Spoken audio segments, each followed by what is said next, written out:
Glendale police held a press conference that Alicia Navarro, missing since she was 14, had been located all the way in Montana. Now the mom is coming out asking for privacy because her daughter could be in danger. Let's take a listen on her statement and learn more about this. Hi everyone, Empowering True Crime, Alex, and if you want to watch the press conference, I have a link up here. You can watch the press conference and the mom's original statement. Now, her mom, Jessica Nunez, did come out originally. Apparently, only she found out the news that Alicia had been located about an hour before it was announced that Alicia had been found. And so there are still some questions. Alicia went missing when she was 14. She was apparently a runaway, so she did it on her own free will, according to the police. And she has autism, although high functioning, but she is autistic, and so that was a concern as a special needs person. Now, I understand the public's want for more information, and investigative journalists are always going to be pushing the envelope as far as trying to get information. But this is, first of all, she was a child when she went missing, and now she's an adult. So, I understand even the police didn't disclose the name of the city because for two reasons. They said, one was that it's a small town and they didn't want to add any additional stress or a negative press or media attention to that town. And secondly, because they wanted to respect the privacy of Alicia. Well, apparently people are knocking on her door. And so, this is not acceptable in my opinion. So I'm going to read a quick article and then I'm going to go into the mom's statement where she's asking for privacy. Before we do that, if you'd like to get the latest breaking news on missing persons, survivors, so that we can be the voice for the voiceless, help support those that need our help, that don't have a voice, then make sure to subscribe to my channel. Okay, man questioned in Montana after Arizona teen Alicia Navarro reappears following 4 years missing. This is Havre, like if it's anything like Havre, Montana. A man was detained and questioned by police in his Montana apartment searched as authorities tried to piece together the mysterious disappearance and sudden reappearance this week of Alicia Navarro, who was 14 when she vanished from her Arizona home 4 years ago. Police on Friday provided no details about Wednesday's search or the identity of the man who was released. But Garrett Smith, who lives in the apartment next to the one that was searched, said for at least a year, Navarro lived there with the man who was questioned. He described them as quiet and said he hasn't seen the man since the night police were there. Navarro's whereabouts were revealed Sunday when she showed up at the Havre police station and told officers she wanted her name removed from the missing persons list. Police in Glendale, Arizona, the community where she lived before disappearing, held a news conference Wednesday to announce that she'd been found. Outside of a brief video appearance at the news conference, Navarro has said nothing publicly. On Friday, an Associated Press reporter knocked on the door of the apartment that was searched in Montana, and the woman who opened it said she wanted to be left alone. The woman didn't give her name, but looked and sounded like Navarro. Police had not made any arrests as of Friday night, and questions remained about how she got there, who she has been with, and what she has been doing since she ran away. Glendale police spokesperson Gina Wynn said that a person was temporarily detained for questioning Wednesday and released as Glendale detectives executed a search warrant in Havre. Sorry, I don't know how to pronounce it correctly. That was the purpose of the search warrant, to interview a person.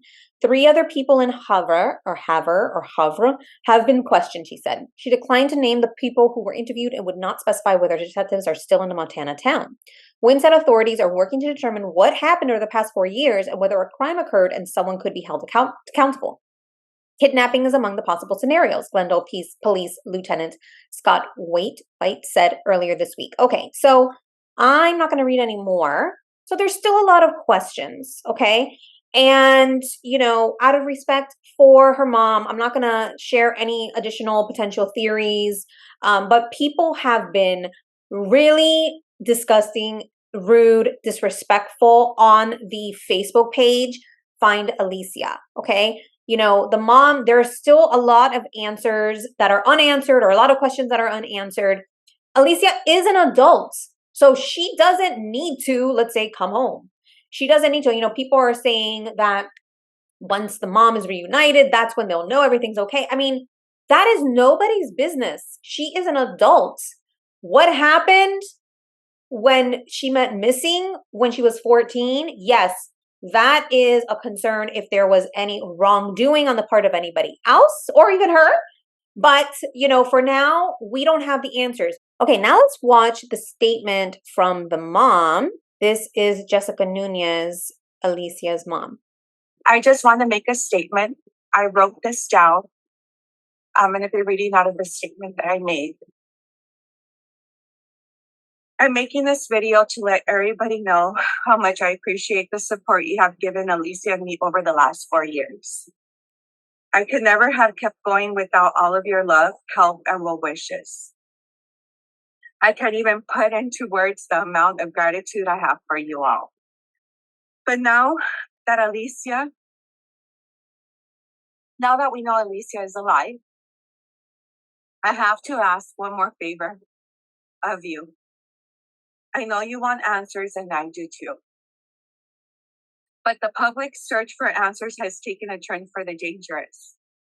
I have been harassed. My family has been attacked all over the internet. The public has gone from trying to help Alicia to doing things like trying to show up to her house and putting her safety in jeopardy. So I beg you, please, no more TikToks, no more reaching out to Alicia or to me with your speculations or questions or assumptions. This is not a movie, this is our life. This is my daughter. I love her more than anything in the world.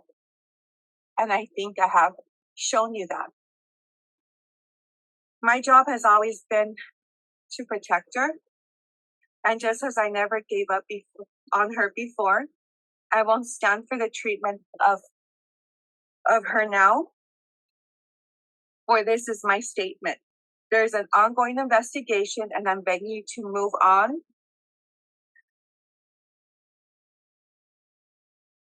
Okay, so that was it.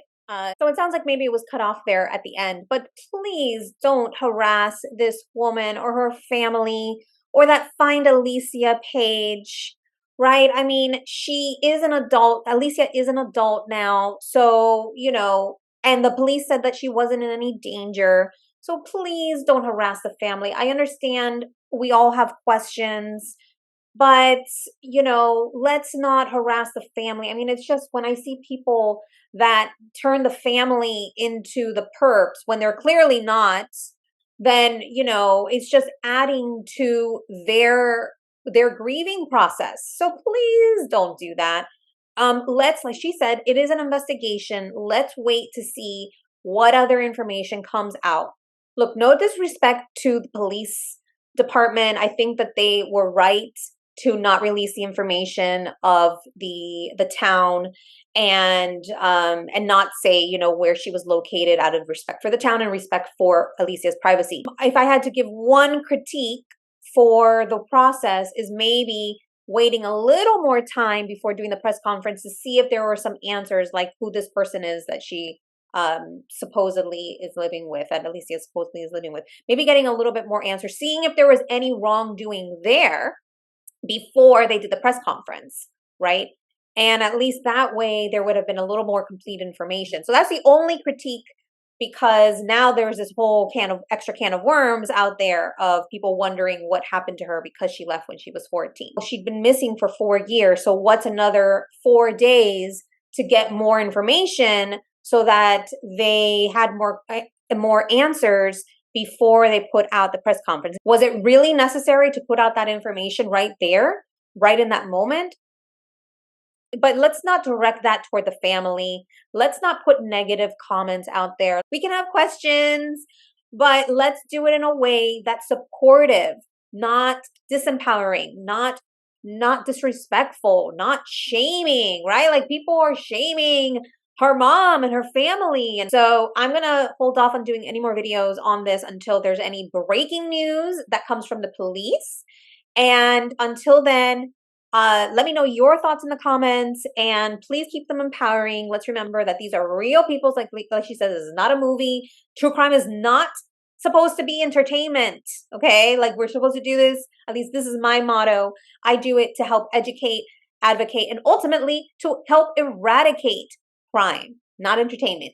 So anyway, if you learned something new today, I'd appreciate if you hit the thumbs up. Let's get Alicia's mom's message out to more people so that we can try to make the true crime community more respectful, more empowering. And also, let's be the empowering voices. I started empowering true crime to help empowering true crime survivors and their stories. So let's be those empowering voices for those who don't have a voice and for those survivors. And I would appreciate if you subscribe to my channel so that we can be those empowering voices. With that, stay safe, stay thriving. Remember to follow your intuition and keep it empowering. Bye for now. Don't forget to like, subscribe, and hit the bell button for notifications. Thank you.